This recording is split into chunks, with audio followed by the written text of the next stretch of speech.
السلام عليكم ورحمة الله وبركاته. إن الحمد لله نحمده ونستعينه ونستغفره ونعوذ بالله من شرور أنفسنا ومن سيئات أعمالنا. من يهده الله فلا مضل له ومن يضلل فلا هادي له. وأشهد أن لا إله إلا الله وحده لا شريك له وأشهد أن محمدا عبده ورسوله صلى الله تعالى عليه وعلى آله وصحبه وسلم تسليما كثيرا. يا أيها الذين آمنوا اتقوا الله حق تقاته ولا تموتن إلا وأنتم مسلمون. يا أيها الناس اتقوا ربكم الذي خلقكم من نفس واحدة وخلق منها زوجها وبث منهما رجالا كثيرا ونساء واتقوا الله الذي تساءلون به والأرحام إن الله كان عليكم رقيبا. يا أيها الذين آمنوا اتقوا الله وقولوا قولا سديدا يصلح لكم أعمالكم ويغفر لكم ذنوبكم ومن يطع الله ورسوله فقد فاز فوزا عظيما. أما بعد فإن خير الحديث كتاب الله وخير الهدي هدي محمد صلى الله عليه وسلم وشر الأمور محدثاتها وكل محدثة بدعة وكل بدعة ضلالة وكل ضلالة في النار. أعوذ بالله من الشيطان الرجيم. بسم الله الرحمن الرحيم. يا أيها الذين آمنوا ادخلوا في السلم كافة ولا تتبعوا خطوات الشيطان إنه لكم عدو مبين. শ্রদ্ধেয় উলামায়ে কেরাম, সম্মানিত ভাতৃমণ্ডলী, পর্দার আড়ালের দিনী বোনেরা, আল্লাহ পাক রব্বুল আলামিনের প্রশংসা হামদোসানা সুন্নতি খুতবায়ে রাসূলুল্লাহ সাল্লাল্লাহু আলাইহি ওয়াসাল্লাম যে খুতবাতুল হাজা নামে পরিচিত আমি আপনাদের সামনে পেশ করেছি, তার মাধ্যমে আল্লাহ রাব্বুল আলামিনের হামদোসানা পেশ করার চেষ্টা করেছি। তার সাথে সাথে সালাত এবং সালাম প্রিয় নবী মুহাম্মদ রাসূলুল্লাহ সাল্লাল্লাহু আলাইহি ওয়াসাল্লামের উপরও পেশ করেছি। তারপরে আল্লাহ পাকের হামদোসানা এবং রাসূলুল্লাহ সাল্লাল্লাহু আলাইহি ওয়াসাল্লামের সালাত ও সালামের পরে শুকরিয়া মানুষেরও করার প্রয়োজন রয়েছে। কারণ যেই ব্যক্তি মানুষের শুকরিয়া আদায় করে না, সেই ব্যক্তি যথাযথ আল্লাহ পাকের শুকরিয়া আদায় করতে পারে না। এই জন্য শুকরিয়া আদায় করছি আল্লাহ রাব্বুল আলামিনের পরে, যিনি আমাদেরকে এখানে আল্লাহ পাকের মোবারক স্থানে মসজিদে একত্রিত হওয়ার তৌফিক দান করেছেন। বলুন আলহামদুলিল্লাহ। আমাদেরকে এখানে আল্লাহ পাক রব্বুল আলামিন যে একত্রিত করেছেন তা বড়ই ইখলাসের ভিত্তিতে, সৎ উদ্দেশ্যের ভিত্তিতে। তা হচ্ছে আল্লাহ রাব্বুল আলামিনের সন্তুষ্টি হাসিল করা, তার কথা আলোচনা করা, তার রাসূলের কথা আলোচনা করা, তার দ্বীনের কথা আলোচনা করা।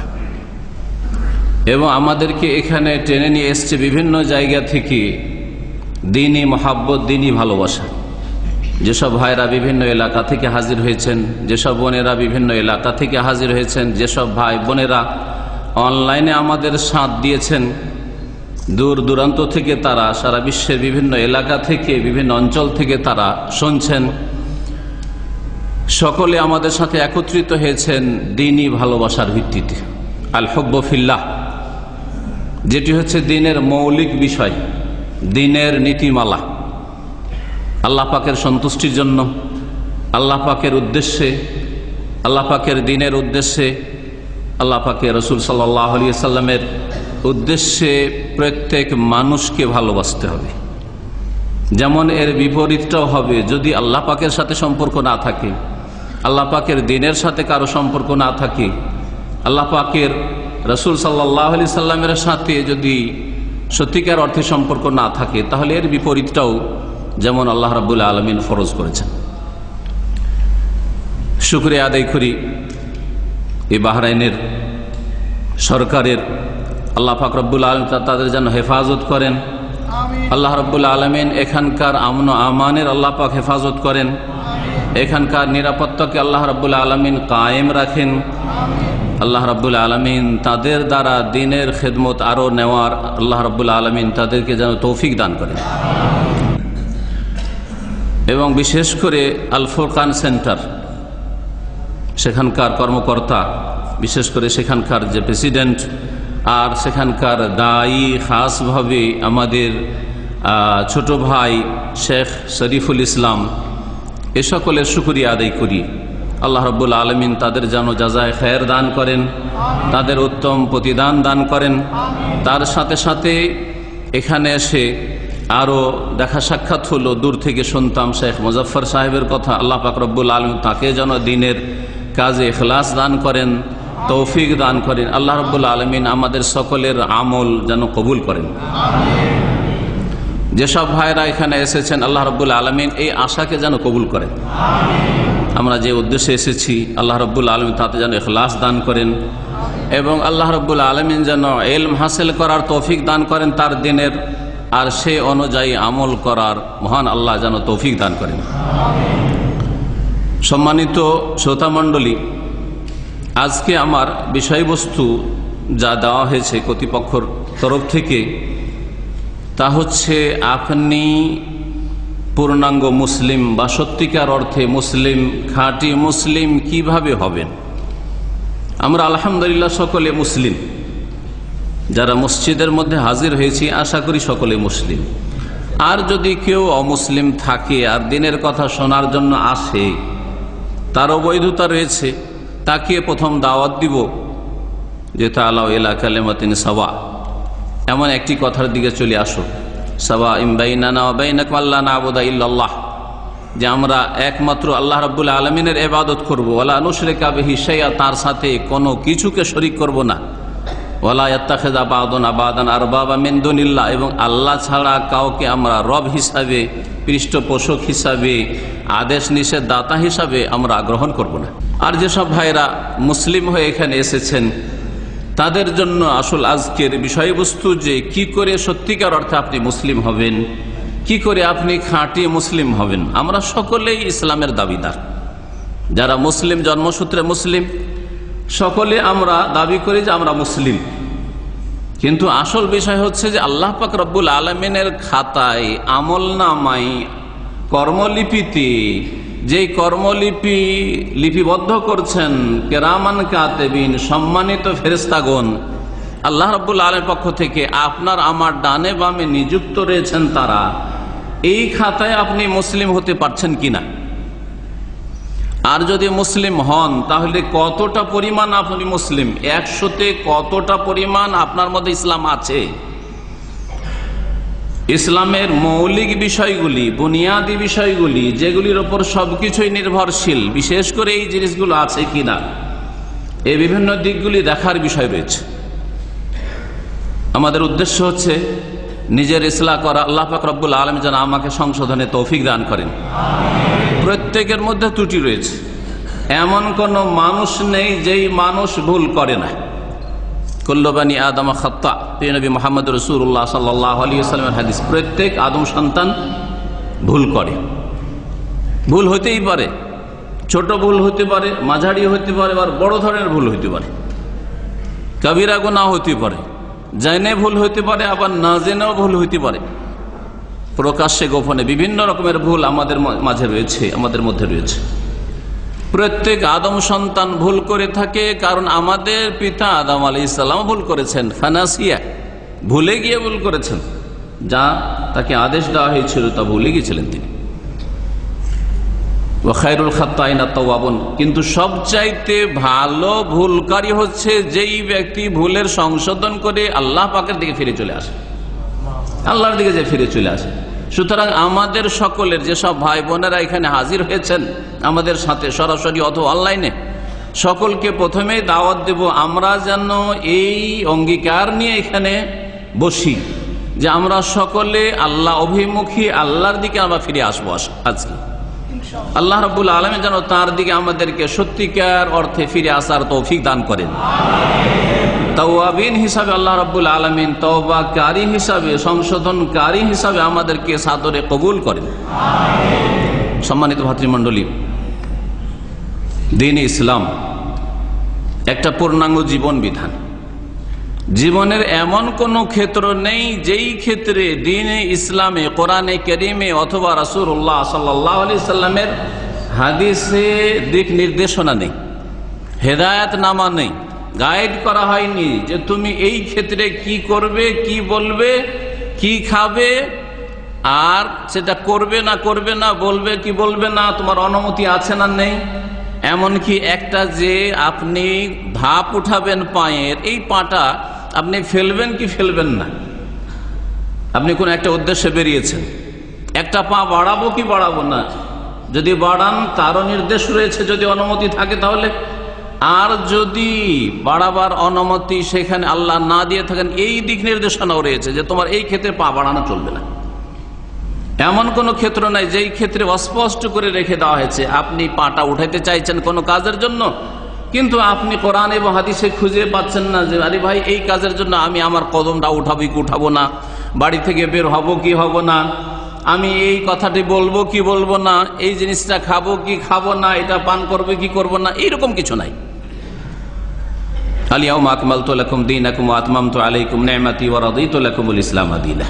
প্রিয় নবী মুহাম্মদ রাসূলুল্লাহ সাল্লাল্লাহু আলাইহি ওয়াসাল্লামের ইন্তেকালের কিছুদিন আগে বিদায় হজ আরাফার ময়দানে নবী করিম সাল্লাল্লাহু আলাইহি ওয়াসাল্লামের উপর এই আয়াত নাযিল হয়। আরাফা হলো জিলহজ মাসের 9 তারিখে, তারপরে জিলহজ মাসটা গেল, মুহররম গেল, সফর গেল, 12 রবিউল আউয়ালে নবী করিম সাল্লাল্লাহু আলাইহি ওয়াসাল্লামের ইন্তেকাল হয়েছে। 12 রবিউল আউয়াল ইন্তেকাল হয়েছে, এতে কোনো দ্বিমত নেই। নবী করিম সাল্লাল্লাহু আলাইহি ওয়াসাল্লামের তাহলে একেবারে শেষ জীবনে এই আয়াতটি নাযিল হয়েছে। আর সর্বশেষ যে আয়াতটি নাযিল হয়েছে তাতে এই নির্দেশ দেওয়া হয়েছে। আগে এই আয়াতটির একটু সংক্ষিপ্ত তর্জমা করে দিই, না হলে অসম্পূর্ণ থাকবে যে আয়াতটি বললাম, যে আল্লাহ রাব্বুল আলামিন বলছেন আল-ইয়াউমা আকমালতু লাকুম দীনাকুম, আজকে তোমাদের জন্য তোমাদের দ্বীনকে কামিল করে দিলাম, পূর্ণাঙ্গ করে দিলাম, যাতে কোনো রকমের ত্রুটি নেই, ঘাটতি নেই, অভাব নেই, অসম্পূর্ণতা নেই। তোমাদের জন্য তোমাদের দ্বীনকে, তোমাদের জীবন বিধানকে পূর্ণাঙ্গ করে দিলাম। আল্লাহ রাব্বুল সম্পূর্ণতা দান করেছে দ্বীনকে, এমন কোনো জীবনের ক্ষেত্র নেই যেই ক্ষেত্রে আল্লাহ অসম্পূর্ণতা রেখেছেন। ওয়া আতমামতু আলাইকুম নি'মাতি, এবং আমার অনুগ্রহকে, আমার নিয়ামতকে তোমাদের উপর পরিপূর্ণ করলাম। ওয়া রাদিতু লাকুমুল ইসলাম দীনা, এবং তোমাদের জন্য ইসলামকে তোমাদের দ্বীন স্বরূপ, জীবন বিধান স্বরূপ আমি মনোনীত করলাম, যাতে দুনিয়ার যেমন সমস্যার সমাধান রয়েছে তেমন আখিরাতের মওতের পরের সমস্যার সমাধান রয়েছে। দুনিয়ার যেমন সার্বিক কল্যাণ রয়েছে তেমন আখিরাতের সার্বিক কল্যাণ রয়েছে। জীবনের প্রতিটি ক্ষেত্রে কোরআন এবং হাদিসে দিক নির্দেশনা রয়েছে, যার মাধ্যমে আল্লাহ রাব্বুল দ্বীনকে কামিল করেছেন, পূর্ণতা দান করেছেন।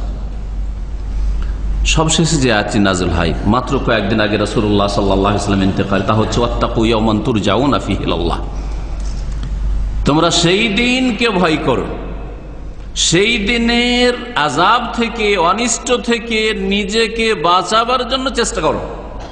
তুরজাউনা ফীহি ইলাল্লাহ, যেই দিন তোমাদেরকে আল্লাহর কাছে ফিরিয়ে নিয়ে আসা হবে।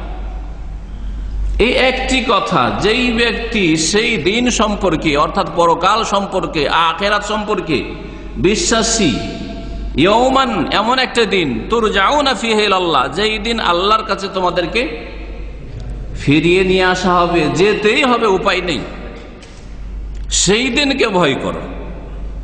আপনার একটা দিন সম্পর্কে কেউ যদি হুমকি দেয়, তোমাকে মালিকের কাছে আসতে হবে, বসের কাছে আসতে হবে, প্রশাসনের কাছে আসতে হবে, আর সেই দিন তোমাকে জবাব দিতে হবে, তাহলে আপনার অবস্থা খারাপ হয়ে যাবে, টেনশনে নিদ্রা আপনার হারাম হয়ে যাবে, পানাহার আপনার জন্য একেবারে হারাম হয়ে যাবে, নিষিদ্ধ হয়ে যাবে, অশান্তি আপনার জীবনে নেমে আসবে।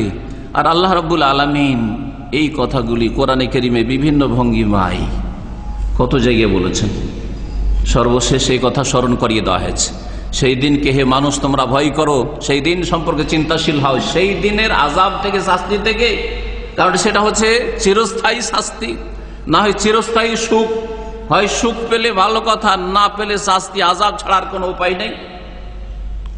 তুরজাউনা ফীহি ইলাল্লাহ, সেই দিন আল্লাহ পাকের কাছে তোমাদেরকে ফিরিয়ে অবশ্যই দিয়ে আসা হবে, আসতে হবে সেদিন, এতে কোনো সন্দেহ নেই।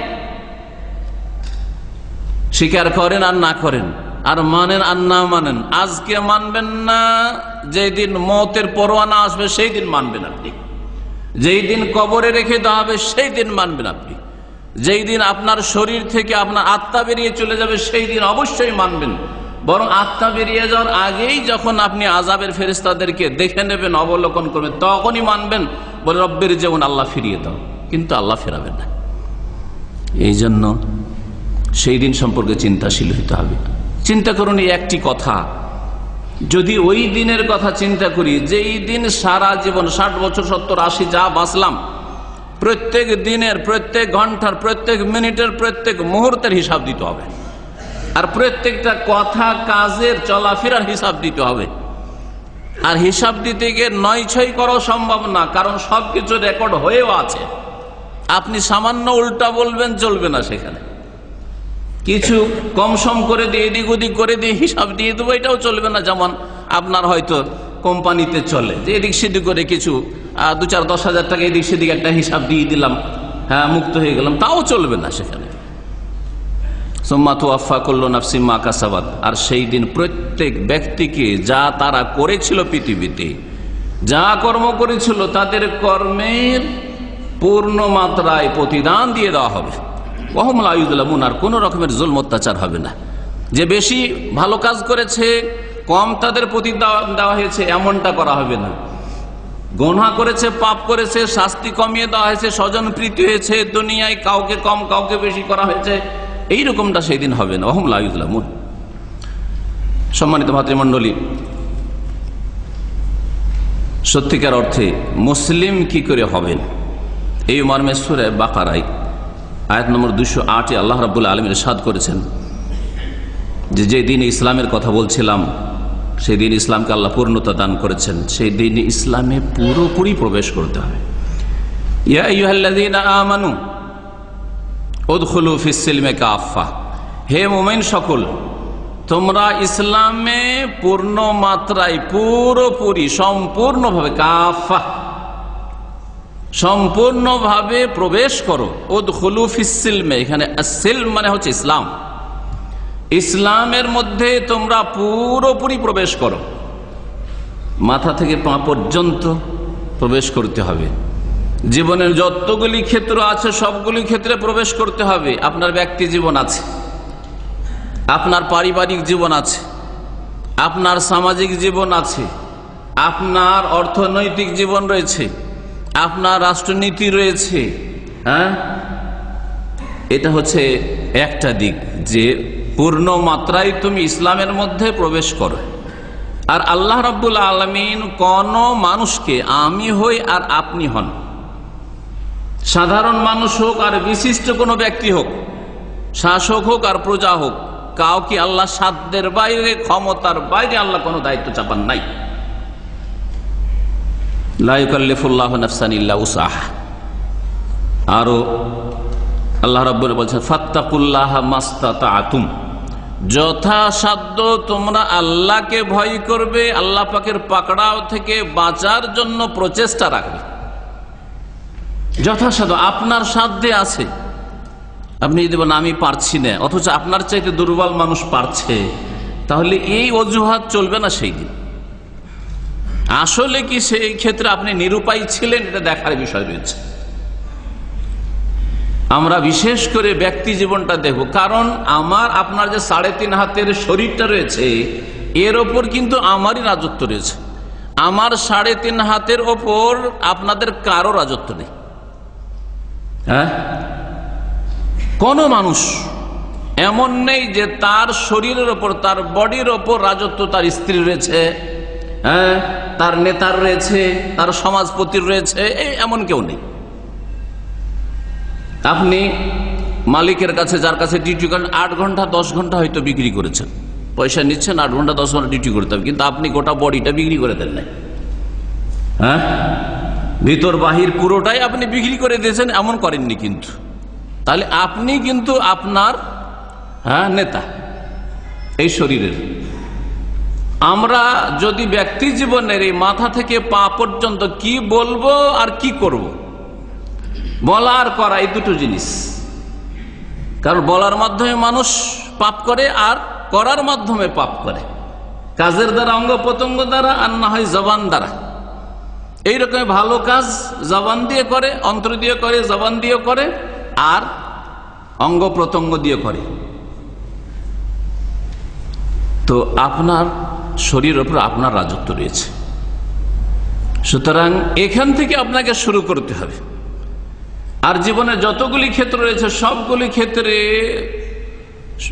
সম্পূর্ণরূপে খাঁটি মুমিন হইতে হবে। পুরোপুরি আপনাকে ইসলামে প্রবেশ করতে হবে। আপনারা গাড়িতে এক জায়গা থেকে আরেক জায়গায় যাতায়াত করেন, আর গাড়িতে যাচ্ছেন, ছোট গাড়ি হোক আর বড় গাড়ি হোক, গ্লাস যদি খুলে দিয়ে মনে করেন যে বাইরে একটু হাওয়া খাবো, আর হাতগুলি লম্বা করে দিয়ে এইদিকে হাত বের করে আছেন অথবা এইদিকে হাত বের করে আছেন, অথবা ছেলে মেয়েদেরকে নিয়ে আপনারা বাইরে কোথাও ঘুরতে যাচ্ছেন, আর আপনার ছেলে মেয়েরা বা আপনারা নিজেরাই যদি কেউ মাথা বের করে রাখেন, অনেকে যেমন করে থাকেন, এইরকম করে থাকেন, তাহলে আপনি কি সেই গাড়িটার মধ্যে পূর্ণ মাত্রায় প্রবেশ করলেন? আপনার জন্য কি সেখানে কোনো ঝুঁকি নেই? বলেন দেখি।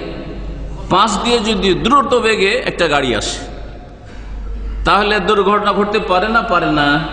হ্যাঁ, যতটা শরীর বের করে রাখবেন আপনার কার থেকে বা আপনার বাস থেকে, ততটা আপনার জন্য রিস্ক রয়েছে, ততটা আপনার জন্য ঝুঁকি রয়েছে। তো দ্বীন ইসলাম ঠিক ওই রকম ভাবে সহজ ভাষায় বুঝেন যে আপনি যতটা নিজেকে সেভ করে দ্বীন ইসলামের মধ্যে থাকবেন, ততটা আপনি বিপদমুক্ত।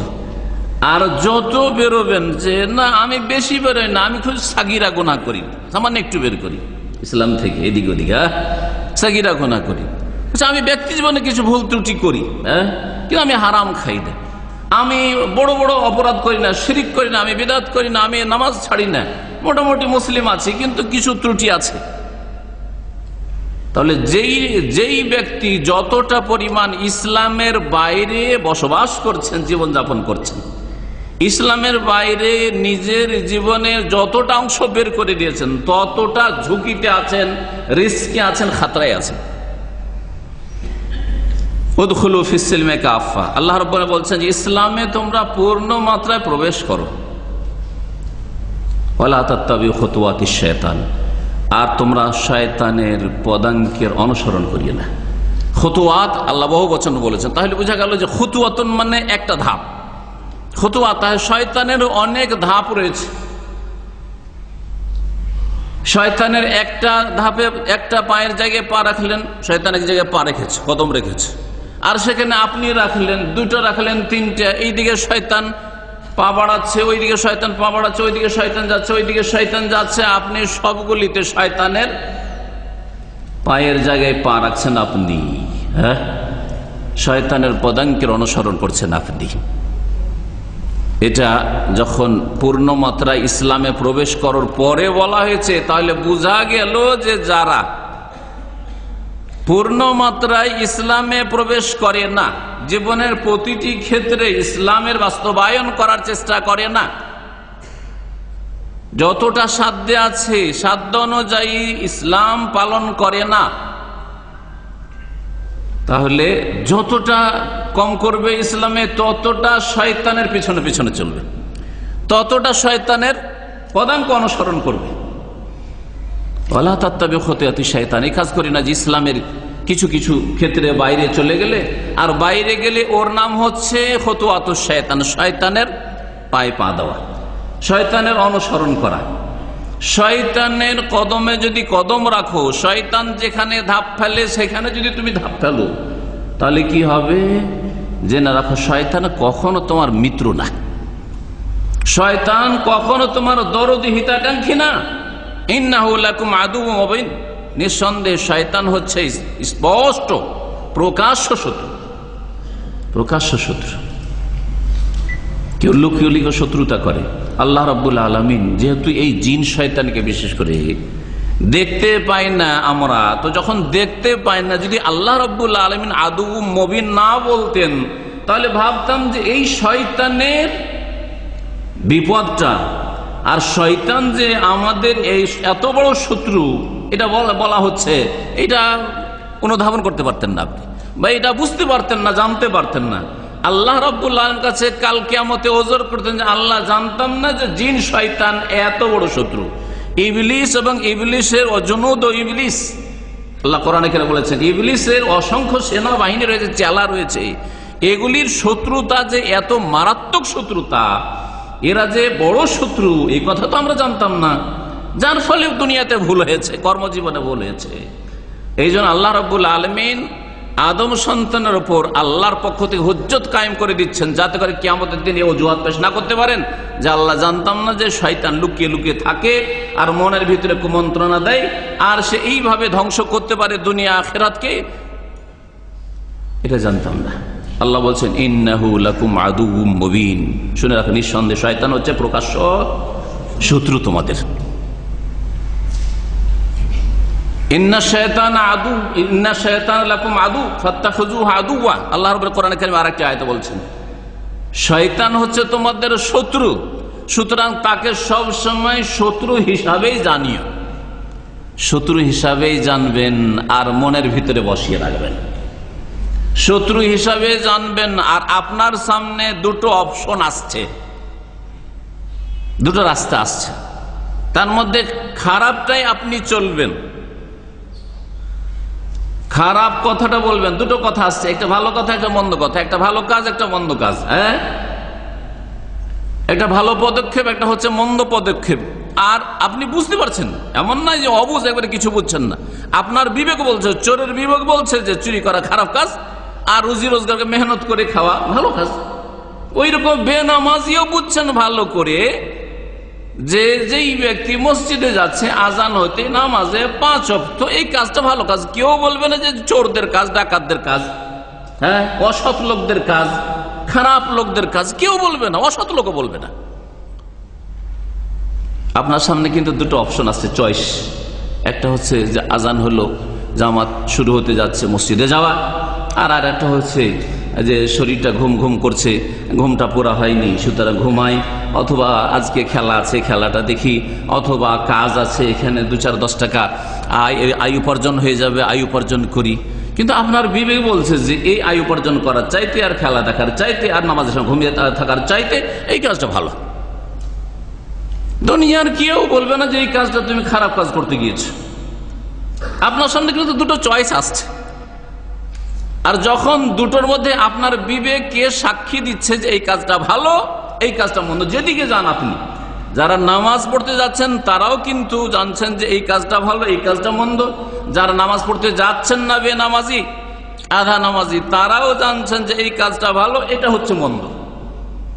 তারপর আপনি মন্দ কাজটাকে নিজের জন্য চয়েস করলেন, হ্যাঁ, তাহলে শয়তানকে আপনি শত্রু হিসাবে কখন জানলেন? শয়তানকে তো বন্ধু মনে করেন, কারণ শয়তান মাথা ভারী করে, শয়তান শরীর ভারী করে, শয়তান অলসতা নিয়ে আসে। শয়তান বললে যে শুয়ে যা, তোর চাইতে খারাপ লোক দুনিয়া আছে, তুই তো মাশাআল্লাহ মুসলিম, আর তুই তো মেলা ভালো কাজ করিস, হ্যাঁ, তোর চাইতে কত খারাপ খারাপ লোক আছে, কত নোংরামি তো ডুবে আছে, তুই তো মাঝে মধ্যে এইসব খারাপ কাজ করিস। শয়তান ওয়াজাইয়ানা লাহুমুশ শায়তানু আমালাহুম। কোরআনে কারীমে আল্লাহ রাব্বুল আলামিন সূরা নামল একটি আয়াতে বলছেন যে শয়তান পাপিষ্ঠদের জন্য খারাপ কাজগুলিকে, পাপের কাজগুলিকে, পাপের সাজিয়ে সাজিয়ে পেশ করে, সুশোভিত করে পেশ করে, খারাপ করে পেশ করে না। যখন যে পাপ করতে যায়, ওটা যদি খারাপ করে পেশ করতো, কেউ কবুল করতো না সেটা।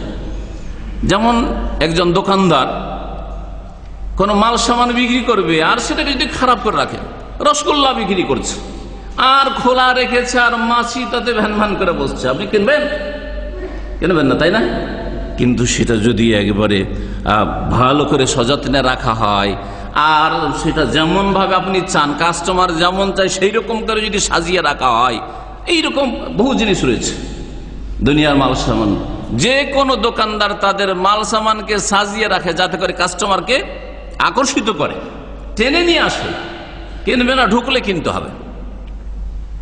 ওই রকমই শয়তান কি করে, ওয়াজাইয়ানা লাহুমুশ শায়তানু আমালাহুম, শয়তান পাপীদের কাজগুলিকে সাজিয়ে সাজিয়ে পেশ করে, যার ফলে কি হয়, ফাসাদ্দাহুম আনিস সাবিল, সুতরাং আল্লাহর রাস্তায় চলতে বাধা সৃষ্টি করে, তাওহীদের রাস্তায় চলতে বাধা সৃষ্টি করে, সহি আকীদা গ্রহণে বাধা সৃষ্টি করে, নানান সংশয় আপনার মধ্যে পয়দা করে দেয়, নবীর সুন্নতের অনুসারী হইতে বাধা সৃষ্টি করে, ইলম শিখবো, যাচাই বাছাই করব, বাধা সৃষ্টি করে। আরে তুই কি যাচাই বাছাই করি? বড় বড় আল্লামারা যাচাই বাছাই করতে পারে না, তুই আর কি গোড়ার ডিম বুঝবি? কিছু বুঝবি না। সুতরাং যা করছে হুজুরদের একটা ধরে নে, একটু ধরলেই হয়। দেশে গেলে দেশের মতো, এখানে আসি এখানের মতো, এইরকম। সেগুলো শয়তানের কথা। শয়তান বলছে তুই গবেষণা করিস না, তুই পড়ে কিছু বুঝবি না, কোরআন হাদিস বোঝা অত সহজ নাই, এটা আল্লাহর কথা রসুলের কথা বোঝা সহজ নাই। এলেম হাসিল, এই বয়সে এলেম হাসিল হয়? এই বয়স চলে গেছে, লেখাপড়ার বয়স চলে গেছে। এইসব কথা যখনই মনে আসবে, জানবেন শয়তান মন্দ কাজগুলিকে সাজিয়ে সাজিয়ে পেশ করছে। আল কোরআনে আল্লাহ বলছেন ওয়ালাকাদ ইয়াসসারনাল কোরআন লিযিকর, কোরআন উপদেশের জন্য আমি সহজ করেছি। আল্লাহ বলছেন সহজ। আর এক শ্রেণীর লোকেরা বলে থাকে, মুরব্বীরা বলে থাকে যে কোরআন হাদিস বোঝার জন্য 20টা-25টা বিদ্যা লাগবে। চারটি কথা এত সহজ বুঝে নিবে, ওগুলো বুঝতে পারবে না। তাহলে কি করতে হবে? হুজুর বলছে যে একজনকে ধরো, হ্যাঁ, আর দেখো যেখানে দল বড় আছে ওদের সাথে থাকবো, যেখানে 10 সেখানে আল্লাহ। আমাদের দেশে কিছু এরকম কথা আছে ধর্মের নামে, ভুল কথা। যেখানে 10 সেখানে আল্লাহ। কোরআনে তো আল্লাহ বলছেন অধিকাংশ লোক নাফরমান থাকবে, অধিকাংশ লোক পাপে লিপ্ত থাকবে, অধিকাংশ লোক জাহান্নামী হবে, অধিকাংশ লোক মুশরিক হবে। এগুলো কথা নেই কোরআনে কারিমে? বলুন তো দেখি, খুব সহজ ভাষায় বুঝেন। জাহান্নাম আর জান্নাতে আল্লাহ রাব্বুল আলামিন হিসাব নিকাশের পরে জান্নাতে জান্নাতীদেরকে দেবেন, জাহান্নামে জাহান্নামীদেরকে দেবেন। এই করতে করতে জাহান্নাম ভর্তি হয়ে যাবে। জাহান্নাম কি হবে? ভর্তি হয়ে যাবে। আল্লাহ কোরআনে বলছেন ওয়ালাকিন হাক্কাল কাউলু মিন্নি লাআমলাআন্না জাহান্নাম মিনাল জিন্নাতি ওয়ান নাসি আজমাইন। আমার কথা চিরসত্য, আমার কথার বাস্তবায়ন অবশ্যই হবে। আল্লাহ বলছেন কি? লাআমলাআন্না জাহান্নাম, জাহান্নামকে অবশ্যই অবশ্যই ফুল করব। আপনারা আরবি ভাঙাচোরা আরবি শিখেছেন। মালিয়ান মানে কি? হ্যাঁ, ভর্তি করা, তাই না? লাআমলাআন্না জাহান্নাম, জাহান্নামকে ভরপুর করব, ভর্তি করে দেব। মিনাল জিন্নাতে, জিন দিয়ে, ওয়ান নাস এবং মানুষ দিয়ে, আজমাইন, এই সবগুলোকে দিয়ে। তাহলে অধিকাংশ লোক জাহান্নামে যাবে, জাহান্নামের পথ রয়েছে, সেজন্য তো জাহান্নামে যাবে। আর জান্নাত খালি থেকে যাবে, জান্নাত খালি থেকে যাবে। আল্লাহ রাব্বুল তার জন্য সহিহ বুখারীর হাদিস রয়েছে যে স্পেশাল মখলুক তৈরি করবেন আর আবাদ করবেন। তাহলে বোঝা গেল যে অধিকাংশ লোক ভুল পথে থাকবে। এই জন্য মেজরিটি দেখবেন, দল ভারী দেখবেন, যেখানে 10 সেখানে আল্লাহ, এগুলো কথা ঠিক নয়। যেখানে আল্লাহর কথা, যেখানে রসুলের কথা, সেখানে আল্লাহ। শুনে রাখেন, আজকে শিক্ষারও সংশোধন করতে হবে, কারণ এলেম যদি ভুল হয় আমলও ভুল হবে। হ্যাঁ, এখন আমার এলেম, আমি নতুন জায়গায় এখানে এসেছি, আসার পরে একজন আমাকে বললো যে কিবলা ওইদিকে, মসজিদ দেখলাম না, হোটেলে উঠেছি, বলে কিবলা ওইদিকে। এলেম ভুল, এখন আমার নামাজ কি হচ্ছে? ভুল হচ্ছে না? হচ্ছে না? নামাজ ভুলের দিকে হচ্ছে। সে আল্লাহ কবুল করবে, আমি জানতে পারলাম না সেই জন্য। কিন্তু না, আমাকে একটু কনফার্ম হইতে হতো। যদি একটু সন্দেহ হয় আরো জিজ্ঞেস করে, 2-1জনকে জিজ্ঞেস করতে হবে। তো যদি আপনি ওই রকমই অন্ধ হয়ে একটাকে ধরে নিলেন আর দেখলেন যে এই দিকে সবাই যাচ্ছে, তো আমিও ওই দিকে যাই, তাহলে ভুলে থাকবেন। ভারী দল হলেই যে সেখানে আল্লাহকে পাওয়া যাবে, আল্লাহর দিন পাওয়া যাবে না, বরং যেখানে কোরআনে কারীমের আয়াত রয়েছে, রাসূলুল্লাহ সাল্লাল্লাহু আলাইহি ওয়াসাল্লামের হাদিস রয়েছে, সেখানে আল্লাহকে পাওয়া যাবে, দলিলের সাথে আল্লাহকে পাওয়া যাবে। সম্মানিত ভাতৃমণ্ডলী, বলছিলাম যে পূর্ণাঙ্গ রূপে খাঁটি মুমিন মুসলিম আপনি কি করে হবেন আপনার এই জীবনে? মুসলিম আমরা সকলে, কিন্তু কামেল মুমিন কি করে হব, খাঁটি মুমিন কি করে হব? আল্লাহ রাব্বুল আলামিন পুরোপুরি ইসলামে প্রবেশ করতে বলেছেন। শয়তানের কুমন্ত্রণ নেবেন না। আর ওইটা কুমন্ত্রণে কেমন করে বুঝবেন? যখন দেখছেন দুটো রাস্তা আসছে, ভালো কাজটা করতে ভারী লাগছে, কষ্ট লাগছে, আর মন্দ কাজটা খুব হালকা লাগছে। সারা রাত ধরে দাঁড়িয়ে দাঁড়িয়েও যদি খেলা দেখতে হয় আর ফিল্ম দেখতে হয়, সারা রাত ধরে ইন্টারনেটে বসে আছেন, সারা রাত ধরে ফিল্মে বসে আছেন, সারা রাত ধরে বাতিল কাজে বসে আছেন, তাস নিয়ে, জুয়া নিয়ে বসে আছেন, ঘুম আসে না, ক্লান্তি আসে না, ভারী লাগে না, রাত পার হয়ে চলে যাচ্ছে ইন্টারনেটে বসে বসে। আর যদি বলা হয় ভাই আল্লাহর ওয়াস্তে এশার নামাজটা জামাতে পড়েন, ফজর নামাজটা জামাতে পড়েন, আর একটু আধা ঘন্টা উঠে একটু তাহাজ্জুদ পড়েন, আল্লাহর সাথে নির্জনে একটু অ্যাপয়েন্টমেন্ট নেন, নির্জনে আল্লাহর সাথে একটু চুপি সারে কথা বলেন। আমাদের মতো সাধারণ লোকের সাথে যদি কথা বলার জন্য একটু বা একটু দেখা সাক্ষাৎ করার জন্য আপনি যদি উদ্গ্রীব হন, তাহলে আমাদের কেন সারা বিশ্বের যত কেউ রয়েছে, যতই বড় ব্যক্তি হোক না কেন, দিন দুনিয়ার ক্ষেত্রে, সে এলমের ক্ষেত্রে হোক, আর আমলের ক্ষেত্রে হোক, আর পয়সার ক্ষেত্রে হোক, আর নেতৃত্বের ক্ষেত্রে হোক, যতই বড় হোক না কেন, সবার মালিক আল্লাহ রাব্বুল আলামিন। তার সাথে প্রত্যেকটি রাতে আল্লাহ অ্যাপয়েন্টমেন্ট দিতে চাইছেন, আসো আমার সাথে কথা বলো, আসো চাও, আসো ক্ষমা চাও, আসো কি চাও তুমি, আমি দেব, দেওয়ার জন্য প্রস্তুত। আপনি আধা ঘন্টা সময় করতে পারছেন না, ভারী লাগছে আপনাকে, আর সারা রাত আপনি পাপের কাজে কাটাতে পারছেন।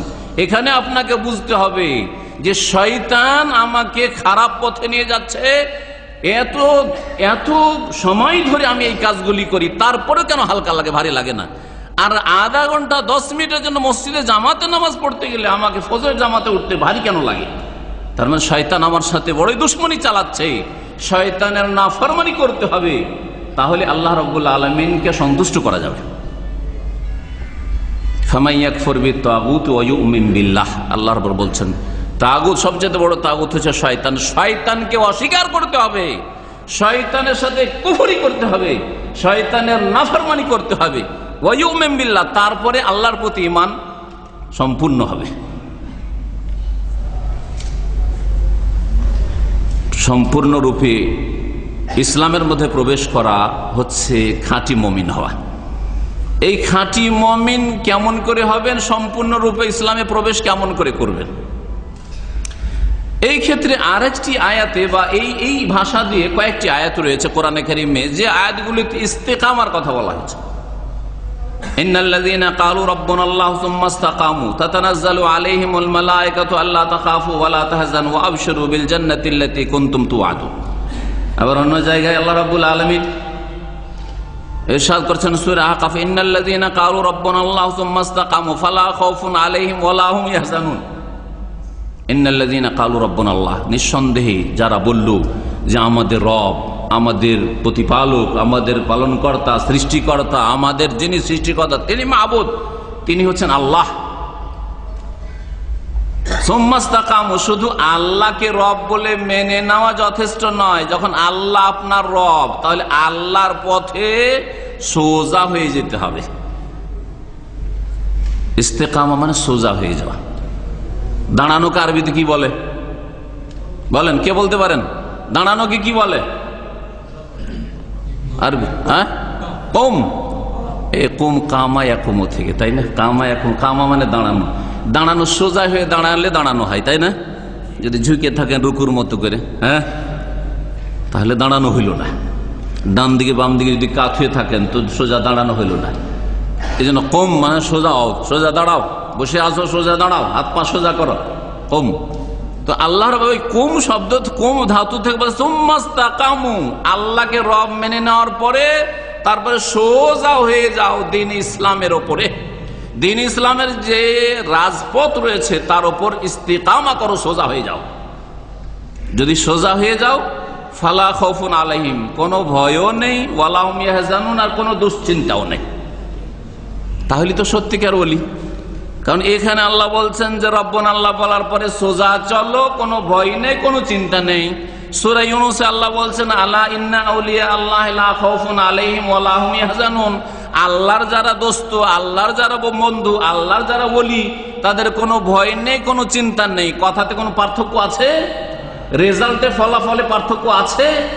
তাহলে দুটো আয়াতের সমন্বয় করলে বোঝা যায় যে যারা রবকে মেনে নিল, আল্লাহকে রব বলে মেনে নিল, মাবুদ বলে মেনে নিল, রাজেক বলে মেনে নিল, আর মানার পরে এই পথে সোজা চলল, তারাই হচ্ছে আউলিয়াউল্লাহ, আল্লাহর ওলি।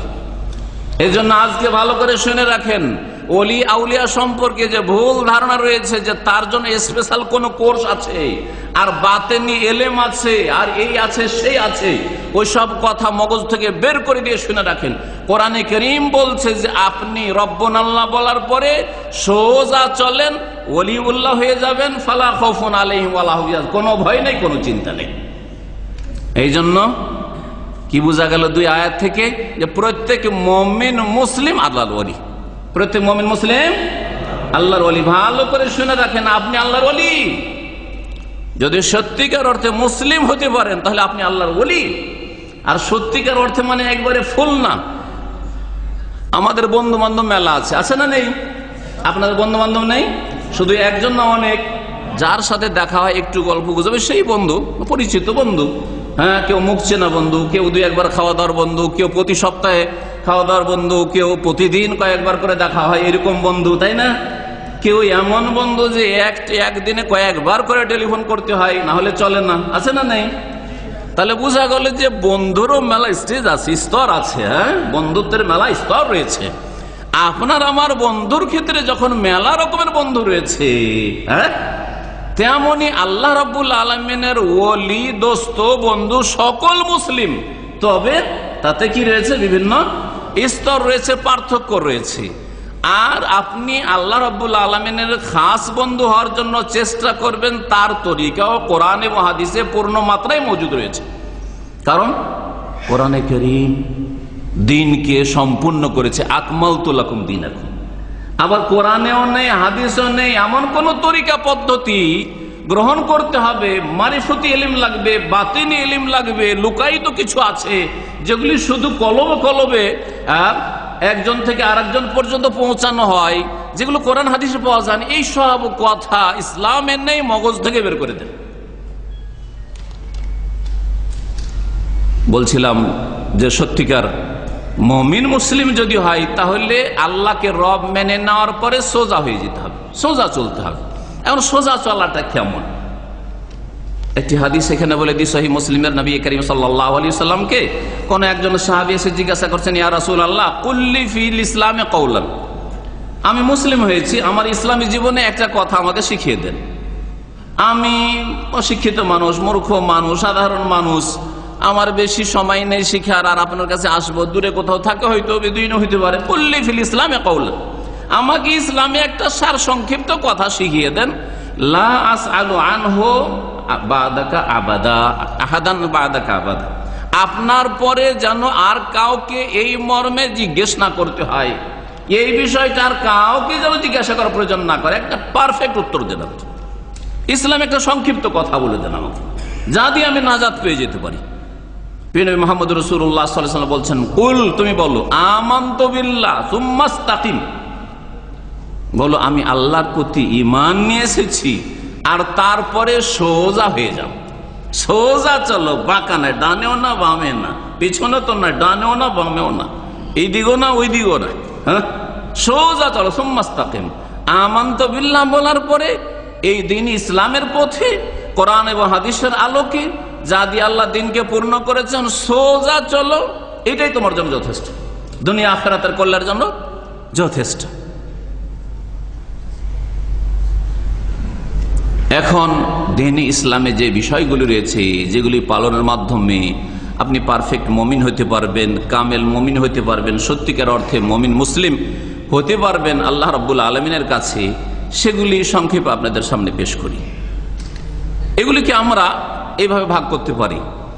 আপনার ইসলামী জীবনে একটা দিক রয়েছে আকীদার জীবন, আকীদার জীবন। এই আকীদা আপনার রয়েছে লা ইলাহা ইল্লাল্লাহ। এই লা ইলাহা ইল্লাল্লাহ যে কালেমা তাইয়্যিবা, এতেই আকীদা রয়েছে। যখন আপনি আশহাদু আল্লা ইলাহা ইল্লাল্লাহ বললেন, এতেই আপনার সহিহ আকীদা রয়েছে। আর এর বিপরীত যতগুলি জিনিস রয়েছে সবগুলি হচ্ছে ভ্রান্ত আকীদা। আকীদা মানে দ্বীন ইসলামের মৌলিক বিশ্বাস। সহিহ আকীদা যদি হয় তো সেটা দ্বীন ইসলামের মৌলিক বিশ্বাস। আর যদি বাতিল ভ্রান্ত আকীদা হয়, ইসলাম বিরোধী যেগুলি বিশ্বাস রয়েছে ওগুলি হচ্ছে গলত আকীদা, ভ্রান্ত বিশ্বাস।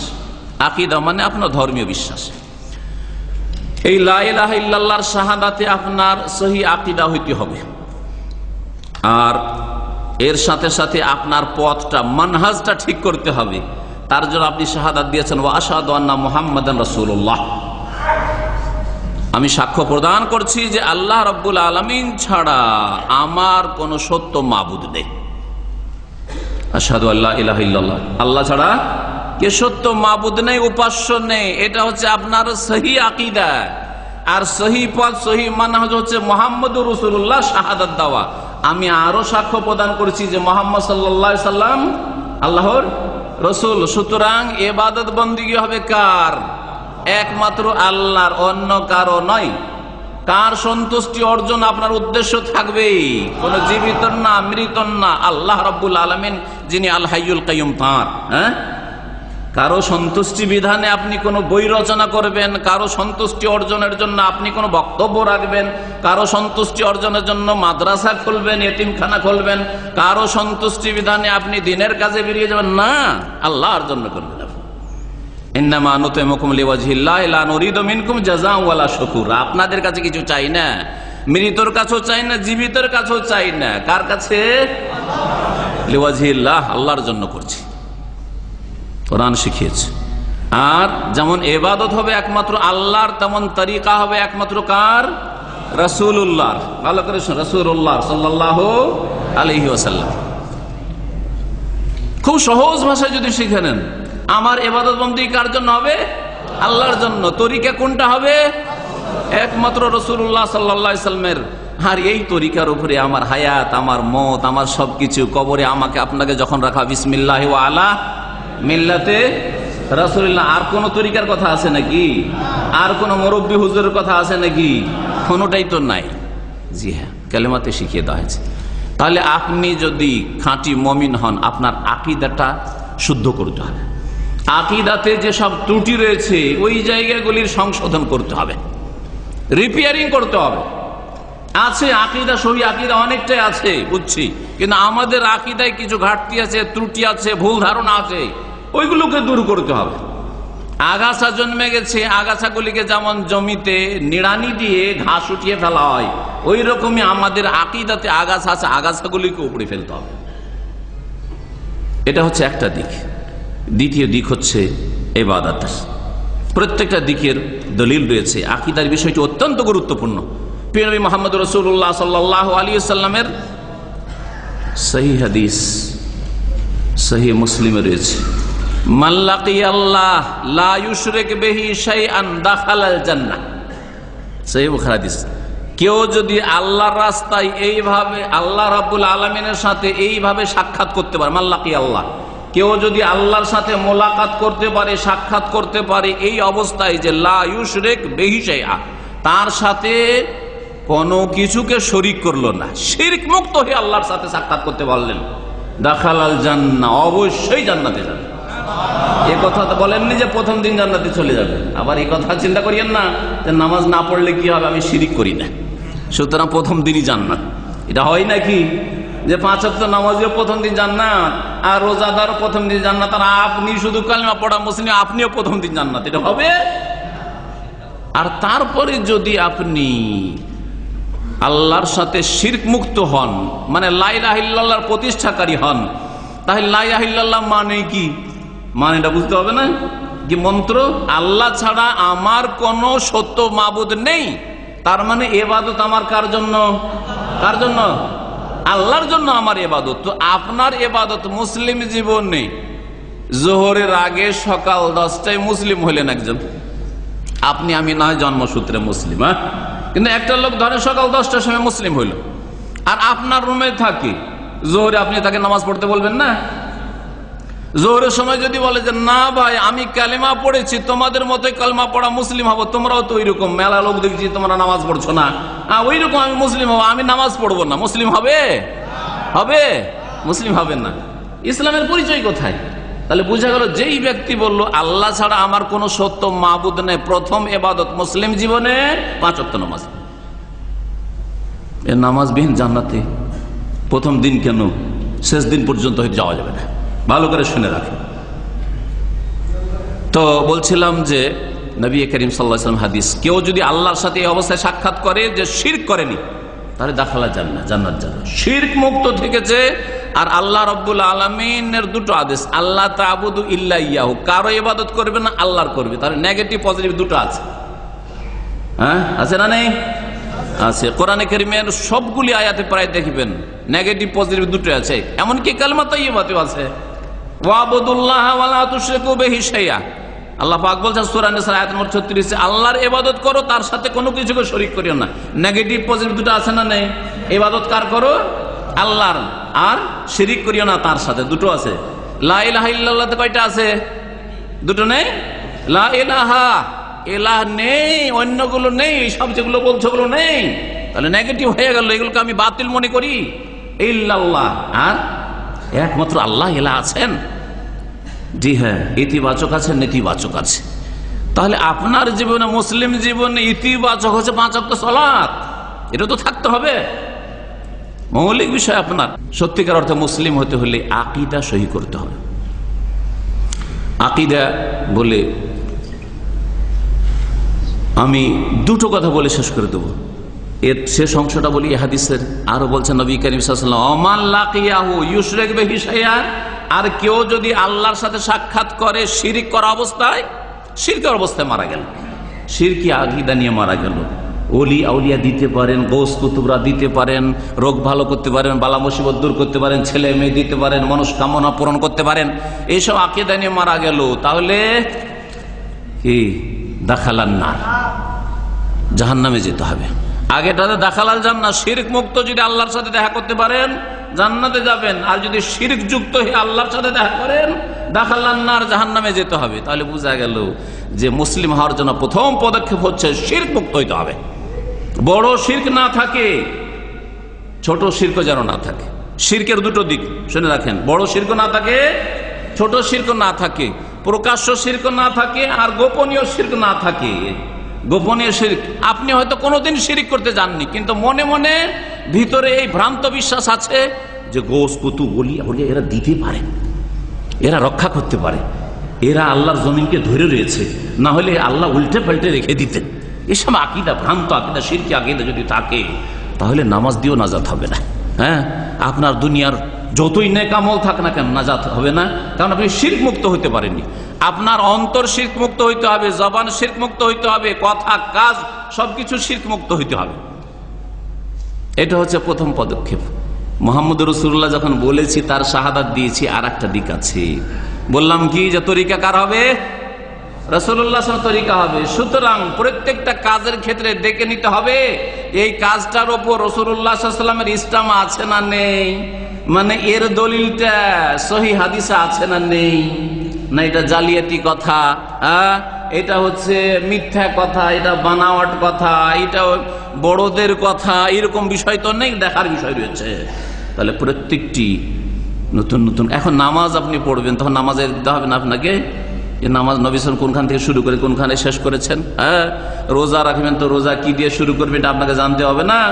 অবশ্যই জানতে হবে। ওই রকমই যে কোনো ইবাদতবন্দি, কোরআনে কারিমে আল্লাহ রাব্বুল আলামিন লাইলাতুল কদরের কথা বলেছেন না বলেন নাই? লাইলাতুল কদর, জি, সূরা কদর একটি রয়েছে।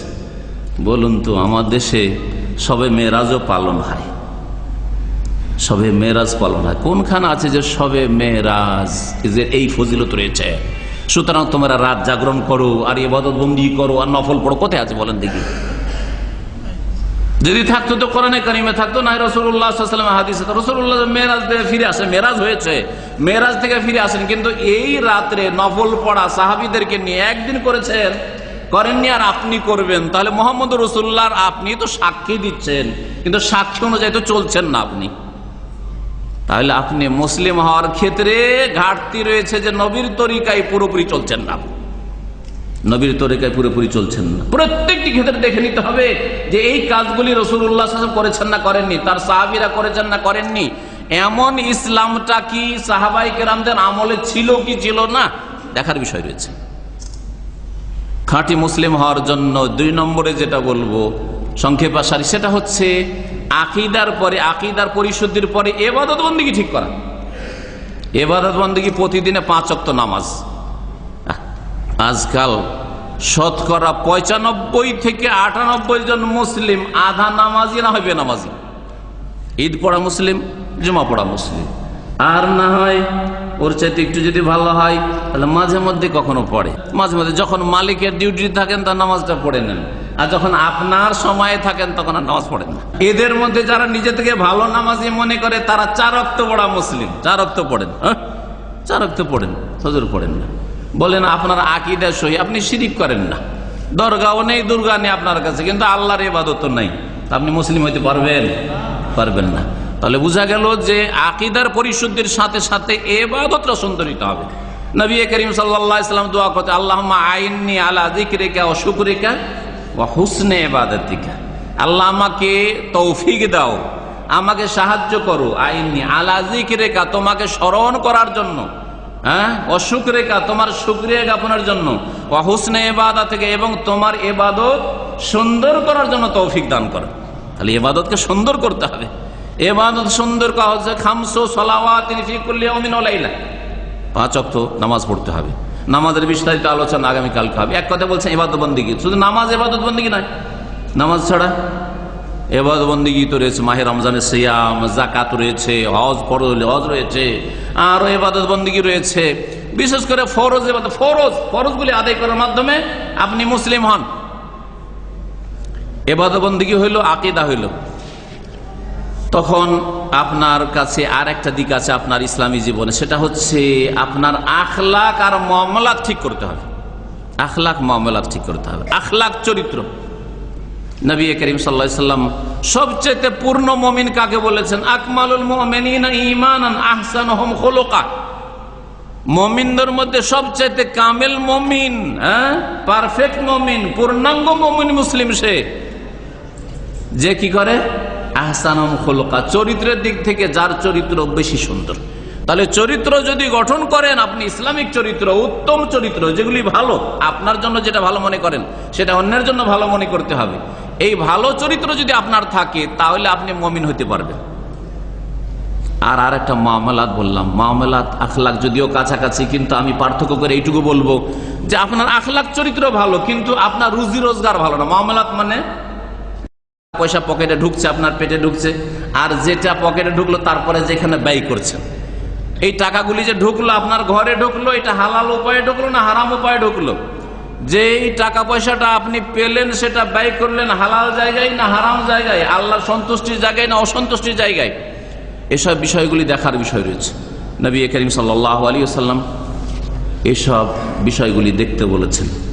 জি, আপনি যদি ইবাদত বন্দেগী করেন আর আপনার যদি রিজিক হারাম হয় তাহলে ইবাদত বন্দেগী, দোয়া সম্পর্কে নবী সহিহ মুসলিমের হাদিস যে সেই ব্যক্তি দোয়া করছে, ইয়া রব্বি ইয়া রব্বি ওয়া মাতআমুহু হারামুন ওয়া মালবাসুহু হারামুন ওয়া মাশরাবুহু হারামুন ওয়া গুযিয়া বিল হারাম। তার খাবার হারাম, পানীয় হারাম, তার লেবাস পোশাক হারাম, তার আহার হারাম। ফান্না, এই লোক ইয়া রব্বি ইয়া রব্বি আল্লাহ আল্লাহ করে খুব দোয়া করছে, সফরে আছে, ধুলো ধূসরিত হয়ে রয়েছে। ফান্না ইউস্তাজাবু লিযালিক, তার দোয়া কি করে কবুল হবে? দোয়া কি করে কবুল হবে? সম্মানিত ভাতৃমণ্ডলী, বলছিলাম যে কামেল মুমিন হওয়ার জন্য এই কয়েকটা দিক, আকীদা ঠিক করতে হবে, এটাও লাগবে, ইবাদত বন্দেগী ঠিক করতে হবে, আখলাক চরিত্র ঠিক করতে হবে, আপনার আদান প্রদান মুআমালাত, আপনার রিজিক রোজগারও ঠিক করতে হবে, আপনার আচরণও ঠিক রাখতে হবে। অনেক সময় নামাজি কিন্তু ব্যবহার ভালো নাই, তাহলে আপনি কামেল মুমিন না, মুমিন খাঁটি হতে পারেন নাই। শুধু নামাজ দিয়ে নাজাত পাওয়া যাবে না। আর যদি এর বিপরীতটা হয়, অনেক আছে ব্যবহার চরিত্র ভালো কিন্তু নামাজ নেই, নাজাত পাবেন না আপনি। সব দিকটা পুরা করতে হবে। এই সমস্ত দিকগুলি যেগুলি সংক্ষেপে বললাম, এই দিকগুলি যদি আপনি নিজের জীবনে ফলো করেন, পালন করেন, তাহলে আপনি সত্যিকার অর্থে মুমিন হবেন। ব্যক্তি জীবনে, আগে শুরুতে বলেছি, ব্যক্তি জীবনে ইসলাম পালন করবেন, আপনার পরিবারে ইসলাম পালন করবেন, আপনার সমাজে ইসলামের প্রচারের চেষ্টা করবেন, ইলম শিখবেন, তারপরে নিজে আমল করবেন, অন্যকে এর জন্য দাওয়াত দেবেন। এই কয়েকটি ক্ষেত্রের কথা বললাম। যদি এইভাবে কাজ করেন, শেষখানে সূরা আসরটা স্মরণ করিয়ে দিয়ে আমি আমার আলোচনা শেষ করছি যে মানুষ ক্ষতিগ্রস্ত, মুসলিম কখনো ক্ষতিগ্রস্ত হয় না, মুমিন কখনো ক্ষতিগ্রস্ত হয় না। তাহলে বোঝা গেল যে আপনি এখনো মুমিন হইতে পারেন নাই, এই জন্য ক্ষতিগ্রস্ত। ইন্নাল ইনসানা লাফি খুসর, তবে ইল্লাল্লাযিনা আমানু, ঈমান যদি ঠিক করেন আর ঈমান আপনার সহি ইলমের ভিত্তিতে হইতে হবে। ওয়ামেলুস সালেহাত, আর তারপরে আপনি যদি কাজে পরিণত করেন, ভালো কাজগুলি করেন, বিশেষ করে ফরজ ওয়াজিবগুলি করেন, হারাম নাজায়েজ থেকে আপনি বেঁচে থাকেন। আর তারপরে 3 নম্বরে ওয়াতাওয়াসাউ বিল হক, এই সত্য কথা যা আপনি শিখলেন, বিশ্বাস করলেন, আমল করলেন, অন্য পর্যন্ত পৌঁছে দেবেন, দিন প্রচার করবেন, দিনের কথা পৌঁছে দেবেন। বাল্লিগু আন্নি ওয়ালাউ আয়া, যেমন আমার শ্রদ্ধেয় ভাই শেখ মুজাফফর সাহেব বললেন, যদি তোমার একটা দিনের মাসলাও জানা থাকে, রসুলের হাদিস হোক অথবা কোরআনের আয়াত হোক অথবা সহিহ আকীদার কথা হোক, আর একটা সুন্নতের কথা হোক, একটা বিদআত থেকে সতর্ক করা হোক, আর একটা ভালো কাজের জন্য উৎসাহিত করা হোক, পৌঁছে দাও। এইভাবে যদি আপনি জীবন গড়েন তাহলে সত্যিকার অর্থে মুমিন হতে পারবেন। আল্লাহ রাব্বুল আলামিন যেন আমাদেরকে খাঁটি মুমিন হওয়ার তৌফিক দান করেন, আমাদের ব্যক্তি জীবন ঠিক করার তৌফিক দান করেন, পরিবারের সংশোধনে তৌফিক দান করেন, আখলাক চরিত্রের সংশোধনে আল্লাহ রাব্বুল আলামিন যেন তৌফিক দান করেন, ইবাদত বন্দেগী সুন্দর করার যেন তৌফিক দান করেন, তার আগে আকীদার পরিশুদ্ধির যেন তৌফিক দান করেন, শিরক বিদআত থেকে মুক্ত হওয়ার যেন তৌফিক দান করেন, নবী করিম সাল্লাল্লাহু আলাইহি সাল্লামের তরিকার সন্ধান চালাবার যেন তৌফিক দান করেন, এবং তার তরিকায় যেন চলার তৌফিক দান করেন, তার তরিকে আল্লাহ রাব্বুল আলামিন যেন আমাদেরকে অটলতা দান করেন, এবং নবী করিম সাল্লাল্লাহু আলাইহি সাল্লামের শাফাআত দান করেন, হাউজে কাউসার আল্লাহ যেন দান করেন, তার পেছনে পেছনে আল্লাহ রাব্বুল আলামিন আমাদেরকে যেন জান্নাতুল ফিরদৌস নসিব করেন। সুবহানা রাব্বিকা রাব্বিল ইজ্জাতি আম্মা ইয়াসিফুন ওয়া সালামুন আলাল মুরসালিন ওয়ালহামদুলিল্লাহি রাব্বিল আলামিন। আসসালামু আলাইকুম ওয়া রাহমাতুল্লাহি ওয়া বারাকাতুহু। আলহামদুলিল্লাহ, আমরা এতক্ষণ যাবত অত্যন্ত গুরুত্বপূর্ণ আলোচনা শুনলাম। আমরা যদি আমাদের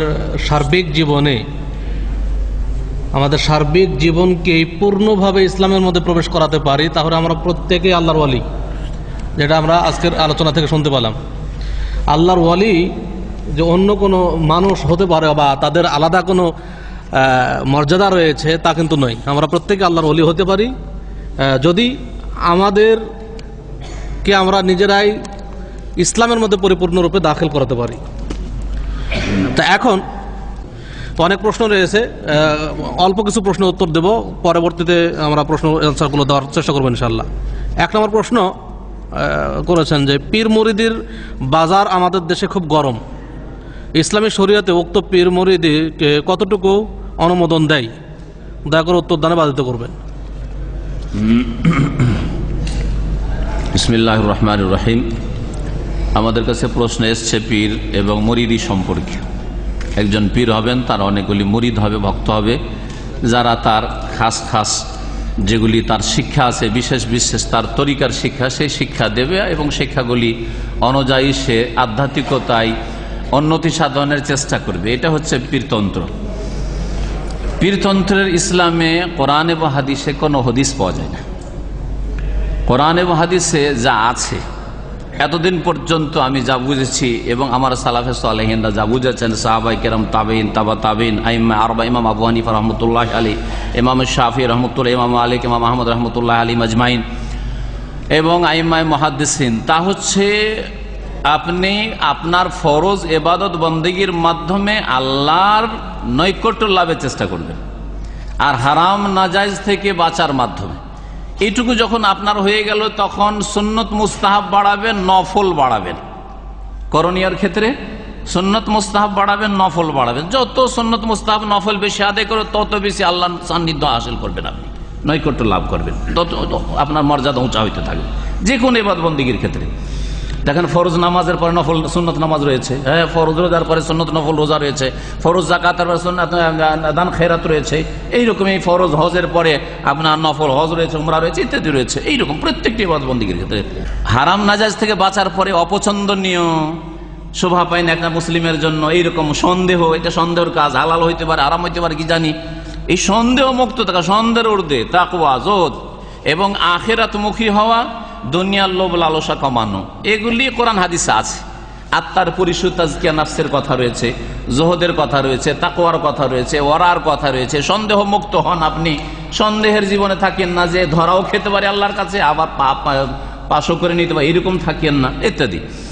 কিন্তু পীর মুরিদি যারা করে তারা বলে যে একজন ওস্তাদ না ধরলে হয়, এটা তাদের ধোঁকাবাজি। ওস্তাদ কি জন্য ধরবেন? ওস্তাদ ধরার তরিকা হচ্ছে যে আল্লাহ বলছেন ফাসআলু আহলা যিকরি ইন কুনতুম লা তা'লামুন। ওস্তাদ যে কোনো আলেমে দিন আপনার সামনে, আপনার বাহরাইনে যখন আছেন, ভালো আলেম পেয়েছেন, খোঁজ করবেন আপনি যে আমার মাসলা মাসাইল জানবো, আকীদা আমলের ইবাদতের ভালো আলেম খোঁজ করব। যাকে আপনার কাছাকাছি ভালো আলেম কিন্তু একটু খোঁজ করতে হবে। যেমন আপনি এখানে এই এলাকায় থাকেন, একটা আপনি ক্লিনিক খুঁজবেন, শরীর অসুখ হয়েছে সেই জন্য ক্লিনিক খুঁজলে দেখবেন যে আমার মনোপুত ডাক্তার, আবার স্পেশালিস্ট, আর নিজের ভাষাভাষী হইলে ভালো, উপমহাদেশ হইলে একটু ভাষাটা বুঝাইতে পারবো আমি শরীর ভালো করার জন্য, ঠিক কিনা? ঠিকই তেমনি আপনি আপনার ভাষার আলেম খুঁজবেন, যাতে করে আপনি বুঝাইতে পারেন, আপনি তার কথা বুঝতে পারেন। কোরআন এবং হাদিসের আলোকে তিনি আপনাকে উত্তর দেবেন। এখান থেকে দেশে গেলেন, আপনার এলাকা, আপনার ডিস্ট্রিক্টে বা আপনি যেখানে কাছাকাছি পাচ্ছেন, ভালো আলেম খুঁজে নেবেন। এবং একজনকে ধরে থাকতে হবে এমন কথাও ইসলামে নেই। যদি 2-4 জন আলেম থাকে তাহলে আর সবগুলি ভালো, যে কাউকে জিজ্ঞেস করে আপনার সমাধান করে নিলে হইল। কিন্তু পীরতন্ত্র তো তা নয়, হ্যাঁ, যে পীর ধরে তার কাছে মাসলা মাসাইল জানছে তা নয়। খাস খাস সবক দিচ্ছে, আর তাদের 136টা তরিকা আছে, হ্যাঁ, তার মধ্যে সবচেয়ে শর্টকাট তরিকা হচ্ছে আমাদের তরিকা, এইগুলো শিখানো। এইসব তো আর ইসলামে নেই, এইসব ইসলামে নেই। সুতরাং খোলাসা কথা হচ্ছে যে এই যে সুফিবাদের পীর মুরিদি তা ইসলামে নেই। ইসলামে যা আছে আলেম ওলামাকে জিজ্ঞেস করে নিতে হবে, আপনার জীবিত আলেমকে জিজ্ঞেস করে নিতে হবে, যার উপর আস্থা জন্মাচ্ছে। যেমন ডাক্তার আস্থা জন্মাইলে আপনি চিকিৎসার জন্য যাবেন, শরীর না হলে যাবেন না, যা কারো কাছ থেকে শুনেই হোক অথবা 2-1 বার তার কাছে চিকিৎসায় গিয়ে হোক, এইভাবে আপনি পরীক্ষা করেন একটা ডাক্তারকে। ঠিক তেমনি আলেম ওলামা হচ্ছেন আপনার দিনের ডাক্তার, আপনার রুহের ডাক্তার, আপনার দুনিয়া আখিরাতের দিক নির্দেশনা দেবে আপনাকে, এই ক্ষেত্রে ডাক্তার। কিন্তু আপনি পীর ধরবেন, এইরকম কথা ইসলামে নেই। এটি হচ্ছে বিদাত, যেই বিদাত দিন ইসলাম থেকে সরিয়ে দিয়ে, আর এর সারমর্ম হচ্ছে কবর মাজার পূজা। কবর মাজার পূজা আসতই না যদি পীর মুরিদির ব্যবসা না শুরু হইত, কখনো আসতো না। কোন আলেমের দিনের কবর পূজা হয় না। কাদের কবর পূজা হয়? যারা সুফি ছিল, মুরিদ বানিয়েছে, ওদেরই কবরগুলো পাকা করে পূজা করা হয়। প্রশ্ন করেছেন, কেউ যদি কোনো এরিয়ায় নিজেকে আমির সাব্যস্ত করে এবং মানুষের থেকে বায়াত নেই, তাহলে তার হাতে তাকে আমির হিসেবে গ্রহণ করা যাবে কিনা এবং তার হাতে বায়াত গ্রহণ করা যাবে কিনা? আমির যদি কেউ নিজেকে দাবি করে আর এই ইমারতের জন্য বায়াত নেই, তাহলে যাবে কিনা? ইসলামে বায়াত রয়েছে, কিন্তু সেই বায়াত হচ্ছে খলিফাতুল মুসলিমিনের বায়াত। তার নাম খলিফাই হোক, অথবা বাদশাহী রাজাই মালিকি হোক, অথবা রাষ্ট্রপতি হোক, অথবা প্রধানমন্ত্রী হোক, দেশের শাসকের দেশে একটি বায়াত রয়েছে। রাসূলুল্লাহ সাল্লাল্লাহু আলাইহি সাল্লামের পরে খলিফা আবু বকর সিদ্দিক রাদিয়াল্লাহু তাআলা আনহুর হাতে বায়াত করেছেন। তাও সকলকে যেতে হবে, নারী পুরুষ না, হ্যাঁ, বা পুরুষগুলি সবগুলিকে যেতে হবে, ভোট দেওয়ার মতো তাও না। গণ্যমান্য লোকরা, সুরার মানে যোগ্যতম সমাজের যারা ব্যক্তি, তারা যদি আনুগত্য প্রকাশ করে হাতে হাত দিয়ে বায়াতের মাধ্যমে, বাকি যারা তাদের অধীনস্থ তাদের পক্ষ থেকে বায়াত যেন হয়েই গেল। এইভাবে খেলাফতের বায়াত রয়েছে। এক দেশে একাধিক বায়াত আমার জানা মতে নেই, এই তরিকাটি ঠিক নয়। আর এটি আমার কথা নয়, আল্লামা শেখ সালেহুল ফওজান হাফিজাহুল্লাহ, আল্লামা ইবনে উসাইমিন রাহমাতুল্লাহ, তারা লিখেছেন যে এক দেশে 2 বায়াত নেই। এক দেশে একটা সরকারের বায়াত আছে, আর তারপরে আবার এলাকা ভিত্তিক কোনো পীর সাহেব বায়াত নিয়েছেন অথবা কোনো আমির সাহেব বায়াত নিয়েছেন। এইরকম বায়াত আসলে ইসলামের নেই। এই বায়াতগুলো বর্জিত, এই বায়াতগুলি ছেড়ে দেবেন। তবে যদি ইসলামের দাওয়াতের কাজের জন্য, যেমন ইসলামিক সেন্টার খুলে, আল ফুরকান সেন্টার খুলে ইসলামের কাজ চলছে একটা, আর কোন সেন্টার খুলে আর একটা ইসলামের কাজ অন্য জায়গায় চলছে, এইরকমই যদি কোন একটা দল থাকে, যেসব দেশে দলের অনুমতি রয়েছে সংগঠন করে সেখানে কোরআন সুন্নাহ ভিত্তিক দাওয়াতের কাজ চলছে, সেই জন্য দাওয়াতের কাজে সহযোগিতার উদ্দেশ্যে আপনি তাদের সাথ দিতে পারেন। কিন্তু সেখানে যে বায়াত রয়েছে সেজন্য আমাদের দায়িত্বশীলের বায়াত নেব, এইরকম কথা আসলে ইসলামে নেই। এগুলো ছেড়ে দেওয়া উচিত। তবে তাওয়ানু আলাল বিররি ওয়াত তাকওয়া, ভালো কাজের ক্ষেত্রে, নেকির কাজে, আল্লাহ ভীরুতার কাজে পরস্পর সহযোগিতা করুন। ওয়ালা তাওয়ানু আলাল ইসমি ওয়াল উদওয়ান, কিন্তু সেটাই যদি গুনাহ পর্যন্ত পৌঁছায়, সীমা লঙ্ঘন পর্যন্ত পৌঁছায়, মারামারি কলহ পর্যন্ত পৌঁছায়, অথবা বন্ধুত্ব আর শত্রুতার মাপকাঠি হয়ে যায়, যে আমার দলের লোক সেজন্য বন্ধু, আর আরেকজন দল করে না মুসলিম, পরেশগার মুসলিম, তারপরও শত্রু, তাহলে এইরকম দল আমার মনে হয় বর্জন করা উচিত, কারণ এতে ক্ষতি রয়েছে। মহিলারা যে জন্ম নিয়ন্ত্রণ করে তা শরীয়তে কতটুকু জায়েজ এবং জন্ম নিয়ন্ত্রণ করার শাস্তি? মহিলারা করে, পুরুষ করে না। এক ভাই জিজ্ঞেস করেছেন যে মহিলারা জন্ম নিয়ন্ত্রণ করে, তো শুধু মহিলারাই করে, পুরুষরা করে না? হ্যাঁ, পুরুষরাও করে। দুইজনের সম্মতিতে হয়, অথবা একজন, অনেক সময় লুকিয়ে হতে পারে। যাই হোক, জন্ম নিয়ন্ত্রণ। জন্ম নিয়ন্ত্রণ মানে যে ছেলে মেয়েগুলো জন্মিতে যাচ্ছে সেগুলিকে আমরা কন্ট্রোল করব। আল্লাহ বলছে যে তোর ঘরে 10টা ছেলে দেও, বলছে আল্লাহ আমি 10টা নেব না, 10টা নেব, 2টো নেব, ব্যাস। বাকি আল্লাহ বলছে তোকে যে আরো দিতাম, বলছে না না না না না না, বেশি ছেলে মেয়ে নেবো না, আমি নেবো না। ঠিক না? এটা না জন্ম নিয়ন্ত্রণ, ফ্যামিলি প্ল্যানিং। এই কথাটি চিন্তা করে যেটা জায়েজ হতে পারে। আচ্ছা, আপনাকে যদি আল্লাহ রাব্বুল আলামিন 1 লাখ টাকা দিয়েছেন, আর তারপর আর 1 লাখ টাকার অফার চলে এসছে, বলছে আল্লাহ আল্লাহ না না যথেষ্ট, 1 লাখ টাকা যথেষ্ট, আল্লাহ আর নেব না। আচ্ছা, এরকম লোক খুঁজে পাওয়া যাবে কোথাও পৃথিবীতে? পাগল ছাড়া আর কেউ খুঁজে পাবেন কোথাও? হ্যাঁ, পাগল হয়তো বলে দিতে পারে, পাগল কিছু বুঝে না, যেহেতু তার কোনো সংকল্প নেই, পাগল একমাত্র বলতে পারে। কিন্তু এই যারা ফ্যামিলি প্ল্যানিং করে, জন্ম নিয়ন্ত্রণ, তারা যে কোন পাগলের পাগল মুসলিম, যে তারা বলে আল্লাহ, অথচ আল্লাহ একই আয়াতে বলছেন আল মালু ওয়াল বানুনা জিনাতুল হায়াতিদ দুনিয়া। ধন সম্পদ, মাল ওয়াল বানুন, এবং সন্তান সন্ততি, ছেলে মেয়ে, হ্যাঁ, জিনাতুল হায়াতিদ দুনিয়া, এটা হচ্ছে পার্থিব জগতের শোভা সৌন্দর্য। দেখতে যেমন ভালো লাগে, মজা লাগে টাকা পয়সা, তেমন দেখতে মজা লাগে ছেলে মেয়ে। বরং টাকা পয়সার চাইতে বেশি কাজে আসবে অনেক সময় আপনার ছেলে, আপনার মেয়ে। বার্ধক্যে আপনার টাকা আপনাকে চিকিৎসা করাবে না, শুধু আপনাকে নিয়ে যাওয়ার লোক লাগবে। টাকা আপনাকে খেতে দেবে না, হাট বাজার করে এনে দেবে না, আপনার ওই ছেলের প্রয়োজন হবে। জি হ্যাঁ, হাসপাতালে নিয়ে যাওয়ার জন্য, আপনার খাবার এনে দেওয়ার জন্য, আপনার কেনাকাটা করার জন্য, আপনার খোঁজ খবর নেওয়ার জন্য, ইত্যাদি ইত্যাদি। কিন্তু নির্বুদ্ধিতার পরিচয় হচ্ছে যে আল্লাহ এই নিয়ামত দিতে চাইছেন আর নিয়ামতকে অস্বীকার করছেন, নেব না। এটা কেন, এই মগজ কেন তৈরি হলো? কাফেররা কি করে আমাদের মগজে এই ভ্রান্ত কথা ঢুকিয়ে দিল? এই জন্য যে আল্লাহর উপর ইমানের ত্রুটি রয়েছে। আল্লাহ 99টি নামের একটি নাম হচ্ছে রাজ্জাক। রিজিক দাতা কে? একমাত্র আল্লাহ, একমাত্র আল্লাহ। কিন্তু যারা ছেলে মেয়ে 2টোর বেশি নেব না, বা 1টার বেশি নেব না, বা খুব ভালো হলে 3টা হয়ে গেছে, যথেষ্ট, একটা ছেলের আশা ছিল, ছেলে হয়ে গেছে, মেয়ে হয়ে গেছে, যথেষ্ট, তারা নিজেই রাজ্জাক হয়ে বসে আছে। তাদের আকীদা, ইমানে ত্রুটি আছে যে আল্লাহ তুমি কোথায় রিজিক দাও, রিজিকের ব্যবস্থা তো আমি করি। অথচ আল্লাহ বলছেন নাহানু নারযুকুকুম ওয়া ইয়াহুম, শোনো, তোমরা ছেলে মেয়েকে হত্যা করিও না, আসতে দিব না, আসতে দেবো না, এই কাজ করিও না, তোমাদেরকেও রিজিক দিচ্ছি, আর ওই সব যারা মাসুম নিষ্পাপ সন্তান আসছে তাদেরকেও রিজিক দিচ্ছি। আর যাদের বাড়িতে ছেলে মেয়ে বেশি আছে তারা বাস্তবে বেশি সুখী। ভালো করে খোঁজ করে দেখবেন, যাদের ছেলে মেয়ে বেশি তারা বেশি সুখী। আরে 5টার মধ্যে 2-3টা চিটা হইলে 2-3টা তো ভালো হবে, হবে কি হবে না? কিন্তু যার 1টা বা 2টো ছেলে, আর 2টোই বাটমার হয়ে গেল, 2টোই চিটা, তো কি অবস্থাটা হয় বলেন দেখি?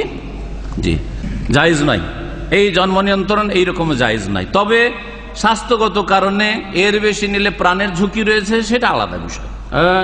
এর বেশি নেওয়া যাবে না, তাও মুসলিম, ভালো আল্লাহ ভীরু ডাক্তারের সার্টিফিকেট হইতে হবে। এটা ফাসেক বেদিন ডাক্তারে বলে দিবে না না না ছেলে মেয়ে নেওয়া যাবে না বেশি, এ কথা আপনার শোনা যাবে না। জি, কারোর মধ্যে যদি শিরকি কোনো আকীদা থাকে, তার ইবাদত কবুল হবে কি? কারো যদি শিরকি আকীদা থাকে, শিরক হচ্ছে 2 রকম। যদি বড় শিরকি আকীদা থাকে, যাতে ইসলাম থেকে বেরিয়ে যায় মানুষ, তাহলে ইবাদত বন্দেগী কিছুই কবুল হবে না, আখেরাতে কিছু পাবে না। দুনিয়াতে যেসব ভালো কাজ করেছিল, দুনিয়াতে আল্লাহ নগদ কিছু নেয়ামত দিয়ে দেবেন, সুস্থতা দেবেন, অথবা টাকা পয়সা দিয়ে দেবেন, নেতৃত্ব দিয়ে দেবেন, দুনিয়ার অনেক কিছু আল্লাহ রাব্বুল আলামিন নিয়ামত রয়েছে, এগুলো দিয়ে দিবেন। আখেরাতে কিছু দেবেন না, কোরআন এবং হাদিসের প্রমাণ করে। আর যদি ছোট শিরক থাকে তাহলে কবিরা গুনাহ। মুসলিম যেমন ছোট শিরক, আল্লাহ ছাড়া অন্যের কসম করা হয়তো, অথবা তাবিজ আছে কিন্তু আল্লাহর উপর ভরসা, আল্লাহ ভালো করবেন, তাবিজটা একটা ওসিলা মাধ্যম, এগুলো ছোট শিরক, শিরকে আসগার পড়বে। যদি আল্লাহর উপর আস্থা থাকে তাহলে, পুরোপুরি যদি আবার তাবিজের উপর আস্থা থাকে তাহলে বড় শিরক, সেটাই হয়ে যাবে। এইরকম যেগুলো ছোট শিরক, এই ধরনের ছোট লোক দেখানো কিছু কাজ, আসলে কাজটা আল্লাহর জন্য, কিন্তু মাঝখানে একটু লোক দেখানো কিছু একটা অংশ ঢুকে গেল, শিরকে আসগার যদি থাকে, তো আল্লাহ ইনশাআল্লাহ তাআলা অন্যান্য কাবিরা গুনাহ যেমন মাফ করতে পারেন, এগুলো ইনশাআল্লাহ আল্লাহ মাফ করবেন। আলহামদুলিল্লাহ, আমরা এতক্ষণ যাবৎ আলোচনা শুনলাম এবং প্রশ্নোত্তর, গুরুত্বপূর্ণ প্রশ্নোত্তরগুলো শুনলাম। অনেকগুলো প্রশ্ন এসেছে, কেউ মন খারাপ করবেন না, সময় আসলে 10টা বেজে গেছে, আজকে উত্তর দেওয়া সম্ভব আর হচ্ছে না। আগামীতে এই প্রশ্নগুলো আমাদের হাতে থাকবে এবং আগামী দার্সগুলোতে আমরা সেই গুরুত্বপূর্ণ প্রশ্নগুলো, একই প্রশ্ন অনেকবার এসেছে, সেগুলো বাছাই করে আমরা গুরুত্বপূর্ণ প্রশ্নগুলোর অ্যান্সার দেওয়ার চেষ্টা করব। সকলেই আপনারা প্রত্যেকটি দার্সে উপস্থিত হওয়ার চেষ্টা করবেন। প্রত্যেক জায়গা থেকে আমাদের বাসের ব্যবস্থা রয়েছে। যারা মহারাক এলাকায় রয়েছেন, মহারাকের জন্য বাস রয়েছে আলাদা, হামাদটনের জন্য আলাদা বাস রয়েছে, হিদাসের জন্য আলাদা বাস রয়েছে, মানামার জন্য বাস রয়েছে, সব জায়গার জন্য বাস রয়েছে। তো সকলেই আপনারা চেষ্টা করবেন যতদূর সম্ভব দার্সে উপস্থিত হওয়ার এবং গুরুত্বপূর্ণ আলোচনা শোনার। আজকে প্রথমে আমাদের একটু সময় আসলে বেশি নেওয়া হয়ে গেছে আমাদের ভূমিকাতে, যেটা আগামী দার্স থেকে আমরা ভূমিকা কম করব, শায়েখের দার্স আমরা বেশি শুনব। এবং যারা মুয়াজ্জিন রয়েছেন, একটি ঘোষণা, যারা মুয়াজ্জিন রয়েছেন বিভিন্ন মসজিদের, তারা আগামী শনিবার সকাল 8:30টায় আল ফুরকান সেন্টারে উপস্থিত হবেন ইনশাআল্লাহ। তো সবাই, আমরা রাসূল সাল্লাল্লাহু আলাইহি সাল্লাম বলেছেন মজলিস শেষে একটি দোয়া পড়লে বৈঠকের মধ্যে, মজলিসের মধ্যে কোনো ভুল ত্রুটি হলে আল্লাহ ক্ষমা করে দেন। তো সেই দোয়াটা আমরা সকলেই পড়ি, সুবহানাকা আল্লাহুম্মা ওয়া বিহামদিকা আশহাদু আল্লা ইলাহা ইল্লা আনতা আস্তাগফিরুকা ওয়া আতুবু ইলাইক। অনুগ্রহ করে সকলেই ধীরে সুস্থে বের হয়ে যাবেন। আমরা কেউ অভদ্রতার পরিচয় দেব না এবং কেউ মুসাফা করতে আসবো না, এটা আপনাদের কাছে আরেকবার অনুরোধ করলাম। কেউ মুসাফা করতে আসবেন না, আপনারা সকলেই ধীর গতিতে বের হয়ে যাবেন ইনশাআল্লাহ। আসসালামু আলাইকুম ওয়া রাহমাতুল্লাহি ওয়া বারাকাতুহু।